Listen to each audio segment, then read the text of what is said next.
Doctor আহাদ আপনার কাছে আসি চিকিৎসক বলে ধরেন কালকে এই বাচ্চাগুলোকে যখন নিয়ে যাওয়া হয় তখন বার্ন ইউনিটে ৭৫টা সিট খালি ছিল। কোনো কারণে যদি রোগীর সংখ্যা তার চেয়ে গুরুতর বেশি হতো তাহলে তো আমরা তাদেরকে বার্ন ইউনিটেও জায়গা দিতে পারতাম না।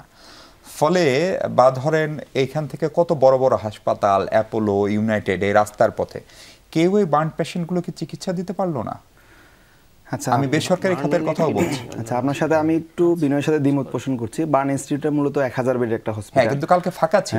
আমাদের এখানে ম্যাক্সিমাম রোগী ক্যাপাসিটি ততটুকুর মধ্যে অ্যাকচুয়ালি আইসিইউ এবং এই বার্নের যে পেশেন্ট যেটা কিনা ম্যাক্সিমাম এখানে যারা পেশেন্ট ভর্তি হয়েছে তাদের বার্নের পসিবিলিটিস 50%-এর বেশি। তো এইরকম রোগীকে নর্মাল বেডে তো ডিল করা যায় না, এটাকে ডিল করার জন্য যেটুকু ক্যাপাসিটি ছিল এইরকম বেড ছিল 75। তো আমার মনে হয় যে এটা যদি এক্সিড করতো তাহলে অবশ্যই আমাদের জন্য ম্যানেজ করাটা ডিফিকাল্ট ছিল। আমি একটু আবার আগের টপিকে যাই যে আমরা বলছিলাম যে ইমার্জেন্সি সেন্টারটা কেন জরুরি। আসলে ইমার্জেন্সি সেন্টার তো ওয়ার্ল্ডের অনেক কান্ট্রিতেই আছে। এখন একটা এয়ার ক্রাশ করলো, উইদিন মিনিটে আমার ইমার্জেন্সি যদি সার্ভিস থাকে সেখানে ডক্টর থাকবে, সেখানে ডিফেন্সের লোক থাকবে, ফায়ার সার্ভিস থাকবে, ইঞ্জিনিয়ার থাকবে। ওই টিমটা অ্যাট দ্যাট মোমেন্টে ওখানে চলে যাবে।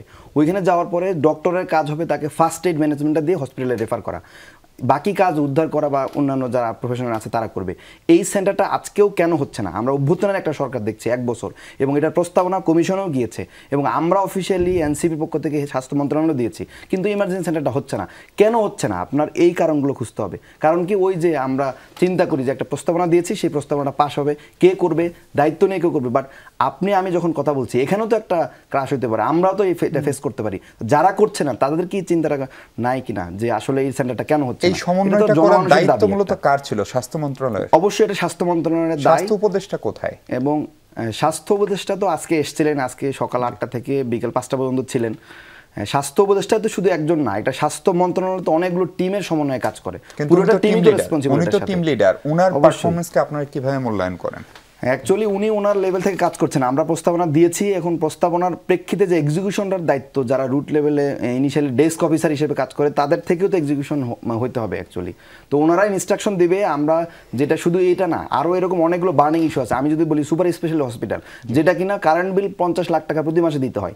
হসপিটালের এখানে ইনস্ট্রুমেন্টগুলো জং ধরে মরিচা পড়ছে, পানি পড়ে নষ্ট হয়ে যাচ্ছে। আমরা ভাইস চ্যান্সেলরের কাছে 15 দিন আগে একটা স্মারকলিপি দিয়েছি, এটা নিয়ে মিডিয়া পাড়ায় তোলপাড়। কেন এনসিপি হেলথ উইংয়ের পক্ষ থেকে এখানে নিয়োগের জন্য লোকের জন্য এখানে এসছে? তাদের মনে নিশ্চয়ই কোনো বাণিজ্যের উদ্দেশ্য আছে। কিন্তু আপনি যে একবারও বলছেন না যে এখানে জনবলের অভাবে হাসপাতালটা পড়ে আছে। আজকে যখন বার্নের রোগীকে ডাক্তার আপনার সিঙ্গাপুর থেকে আনতে হচ্ছে, জাপান থেকে আনতে হচ্ছে, আপনার তো একটা সুপার স্পেশাল হসপিটাল আছে, সেখানে সারা বাংলাদেশের শ্রেষ্ঠ বার্নের যারা প্রফেসর আছে তাদের সমন্বয়ে একটা টিম থাকা দরকার। এবং এখানে একদম অনেস্টির সাথে ইন্টিগ্রেটের সাথে আপনাকে লোক নিয়োগ করা দরকার, কারণ আপনি ন্যাশনাল ইস্যু, আপনি নিজেও বার্নের পেশেন্ট হতে পারেন। তাহলে এরকম কি কোনো বডি নাই যে কিনা এই সুপার স্পেশাল হসপিটাল সম্পর্কে মানে ওয়াকিবল থাকবে এবং বাংলাদেশের শ্রেষ্ঠ ডক্টররা এখানে অ্যাপয়েন্ট থাকবে এবং খুবই একমত। ডাক্তার আহাদ, আপনি শুধু আমাকে একটু ছোট করে বলেন যে স্বাস্থ্য মন্ত্রণালয় এবং স্বাস্থ্য উপদেষ্টা এদের 1 বছরের কাছে আপনি কত নম্বর দিবেন 10-এ? আপনারা এটা তো আসলে খুব ডিফিকাল্ট কোয়েশ্চেন, বাট আমি বলবো যে অনেকগুলো কাজ হচ্ছে এখানে। স্বাস্থ্য সংস্কার কমিশনে আমরা এনসিপির পক্ষ থেকে অনেকগুলো প্রস্তাবনা দিয়েছি। তাদের মধ্যে থেকে আমাদের প্রমোশনের ডক্টরদের প্রমোশন, আপনি আপনাদের কাজের কথা বলছেন, বুঝতে পেরেছি আপনি এই প্রশ্নের উত্তর দিবেন না।